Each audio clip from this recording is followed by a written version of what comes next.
ఇప్పుడు ఏమైతే for example చెప్తాం, ఆ! ఒక ఆన్సర్ రాయాలి స్టూడెంట్. ఓకే. వాడు చదువుతున్నాడు. హ్మ్.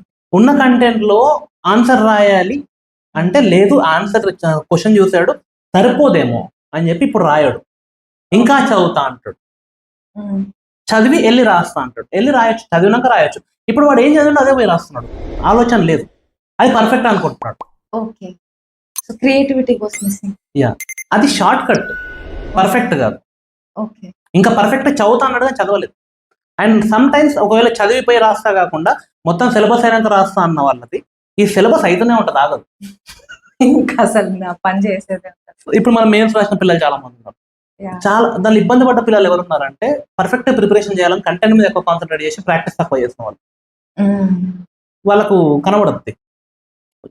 వార్‌లోకి వచ్చినప్పుడు కనబడుద్ది వార్ జోన్. వీళ్ళకు చెయ్యి కదలదు. అలవాట్లేదు. Yeah! End of the day application of knowledge. అందరు టాపర్లు చెప్తారు. మీకు వచ్చినా రాకున్నా ప్రాక్టీస్ చేయండి అంటారు. అవును. అప్పుడే ప్రాక్టీస్ చేస్తేనే కదా వస్తది. అవును. ప్రాక్టీస్ మేక్స్ పర్ఫెక్ట్ అన్నప్పుడు నువ్వు ప్రాక్టీస్ చేయడానికి పర్ఫెక్ట్‌గా ఉండాలంటే ఎట్లా వస్తది?